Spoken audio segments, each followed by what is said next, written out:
Olá, pessoal. Então, agora a gente vai dar continuidade ao nosso estudo de integrais duplas com integrais duplas sobre regiões gerais. E o que foi que nós vimos inicialmente? Nós apresentamos as integrais duplas como uma maneira de calcular volumes de sólidos como esse aqui, que tem uma base retangular. Então, o que nós fizemos foi, criamos uma partição da base, que é o domínio dessa função de duas variáveis, fx, y, e o somatório do volume de torrezinhas azuis como essa, no limite fornece o volume do sólido, que é igual, que é o que a gente está definindo como integral dupla. O que a gente vai fazer agora e se a gente quiser calcular o volume de um sólido como esse, só que com uma base que não é retangular? E se essa base for um círculo, ou um triângulo, ou qualquer figura que seja? Então, a gente vai definir agora integrais duplas sobre regiões que não são retângulos. Bem, e essa definição que a gente colocou, ela vai funcionar bem quando nós temos regiões do tipo 1, ou seja, regiões que podem ser descritas dessa maneira que a gente já está colocando a seguir.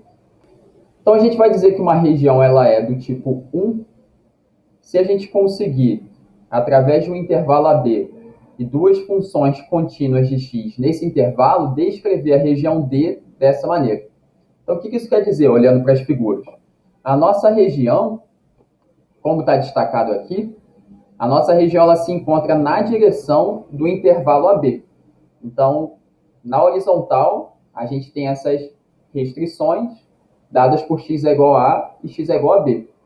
E na vertical, a gente tem que a nossa região ela é limitada por cima pelo gráfico de uma função, que está aqui em azul, e por baixo pelo gráfico de uma função de x também, que são as funções g2 de x e g1 de x. E aqui a gente tem outros dois exemplos de regiões que podem ser descritas dessa maneira também.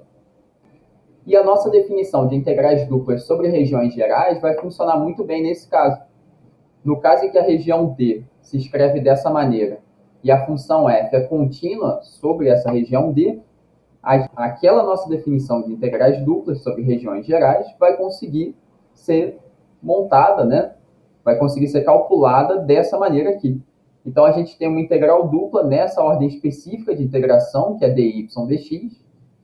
O limite de integração para a variável x é o intervalo AB, de números reais, conforme ilustrado aqui. Só que o limite de integração para a variável y não vai ser dado por números reais. Vai ser dado por essas funções de x que a gente usou para descrever a região D. E a gente já vai ver um exemplo logo a seguir. Então, nesse exemplo, a gente tem descrita já uma região D no formato que está colocado aqui na nossa definição de região do tipo 1. A gente tem a variável x descrita através de um intervalo de números, de 0 até 1, e a variável y está escrita em termos, né? Esse intervalo está definido através de funções da variável x. Então, aqui a gente tem uma função que é y igual a exponencial de x, e a outra função ela é constante, y igual a 1, mas a gente está usando essa ideia de y como função de x, conforme a definição aqui à esquerda. Então, nesse exemplo, eu vou pedir para vocês pausarem o vídeo e esboçarem essa região. Então, tentem esboçar qual é a região D que está descrita aqui. Em outros exemplos, a gente vai fazer o caminho contrário. A partir de uma região que está esboçada, a gente vai encontrar essa descrição. Em outros exemplos ainda, a gente vai esboçar a região e depois descrever a região D dessa maneira.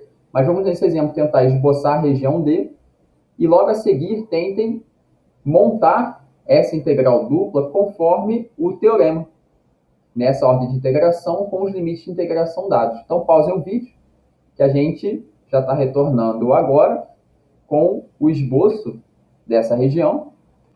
Então, está aqui o esboço dos elementos que definem a região D. O gráfico da função y igual a exponencial de x e o gráfico da função y igual a 1. Aqui a gente tem também x é igual a 0, que corresponde ao eixo y, e x é igual a 1, que corresponde a essa reta vertical. É o conjunto de todos os pontos que tem x é igual a 1, certo? X maior que 1 está à direita, x menor que 1 está à esquerda, todos os pontos que tem x é igual a 1 estão nessa reta aqui. Então, a região D, ela está ilustrada através desse segmento em azul. Então, aqui a gente tem um ponto x0, que está entre x é igual a 0 e x é igual a 1. E aí, para esse valor de x, eu destaquei na figura o segmento que tem o menor y igual a 1 e o maior y igual a exponencial de x. Então, esse segmentozinho azul ilustra a descrição da região nesse formato. O que a gente vai fazer?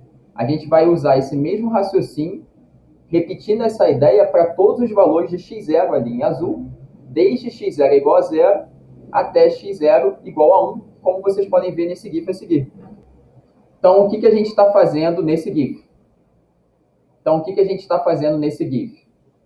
A gente está repetindo essa ideia do segmento azul, começando em x0 igual a 0, aqui à esquerda, e indo até x0 igual a 1. O que a gente está querendo ilustrar com isso?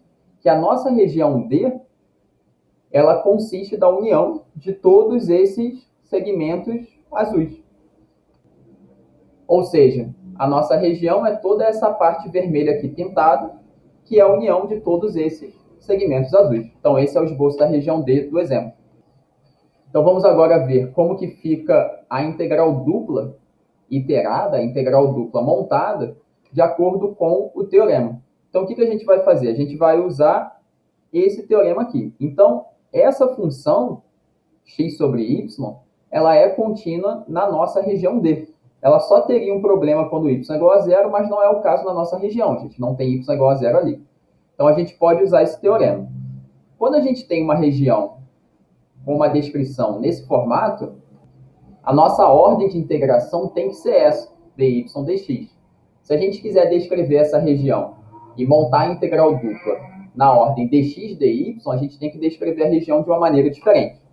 Então, nesse teorema, com a região descrita nesse formato, a gente tem que usar a ordem de integração dy dx, e os limites de integração para a variável x são os números reais que definem esse intervalo para x, que são 0 e 1. E os limites de integração para a variável y são as duas funções g1 de x e g2 de x, que, no nosso exemplo, são y igual a 1 e y igual a exponencial de x. Então, está aqui a integral montada. E como que a gente faz para calcular essa integral? Da mesma maneira que a gente estava calculando antes. Nessa integral na variável y, a gente vai considerar que a variável x ela é uma constante, e a gente vai encontrar essa antiderivada como uma função da variável y, certo? A gente vai encontrar uma função cuja derivada em relação a y é igual à função dada. Então, nesse caso, o que a gente fez? Essa variável x ela é simplesmente uma constante, que está multiplicando 1 sobre y, conforme destacado aqui em cima, em amarelo, certo?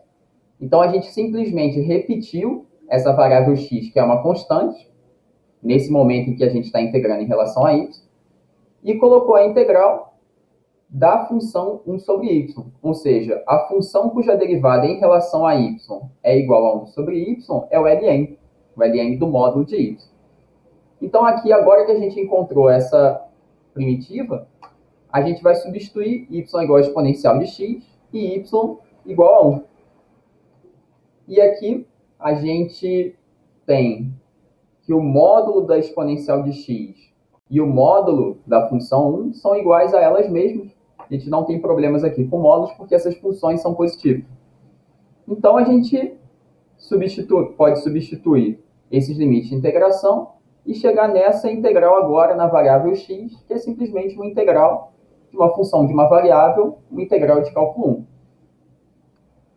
Então, vocês podem tentar resolver essa integral aqui e concluir o cálculo, sabendo que lá nas notas de aula vocês podem conferir a resolução de todo o exercício. Então, vejamos agora um outro exemplo em que a gente quer calcular o volume do sólido situado abaixo desse paraboloide e acima de uma certa região D do plano XY, limitada por uma reta e por uma parábola. Então, aqui a gente cai novamente no cálculo de volume de sólidos, que vai ser feito por uma integral dupla. Então, mesmo não visualizando muito bem, mesmo que a gente não consiga visualizar muito bem como que é o formato desse sólido, ele pode ser classificado da seguinte maneira: ele é um sólido definido.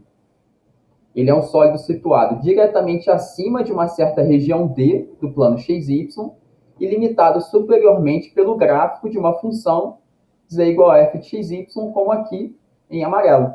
Sempre que a gente tem um sólido definido dessa maneira, diretamente acima de uma região D do plano XY e abaixo do gráfico de uma função, que está acima do plano XY, esse volume vai ser calculado como a integral dupla dessa função, z igual a f de xy, sobre a região D lá do plano XY que está no enunciado.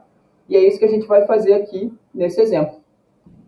Então, qual é o roteiro, por assim dizer, para conseguir resolver uma questão dessa? Primeiro, a gente tem que esboçar a região D, porque tendo o esboço dela, a gente consegue visualizar melhor qual é o intervalo correspondente para a variável x, com a e b aqui números reais, e quais são as funções de y que estão limitando a nossa região por cima e por baixo. Lembrando que, possivelmente, uma dessas funções pode ser constante. E assim, verificando que a função dada é contínua na região, a gente pode aplicar esse teorema 4.1.8. E assim a integral dupla vai estar montada e é só realizar os cálculos. Bem, então façam a leitura das notas de aula de toda essa parte de integrais duplas até agora, mas vejam esse exemplo que está resolvido lá nas notas de aula, então tentem resolver ele primeiro, mas confiram lá nas notas de aula a resolução dele. E assista a videoaula seguinte, em que a gente vai ver regiões gerais do tipo 2, ou seja, regiões que a gente consegue escrever da forma contrária. A gente vai colocar um intervalo de números para y e usar funções de y para a variável x. Também é possível descrever regiões dessa maneira. Assistam na próxima videoaula.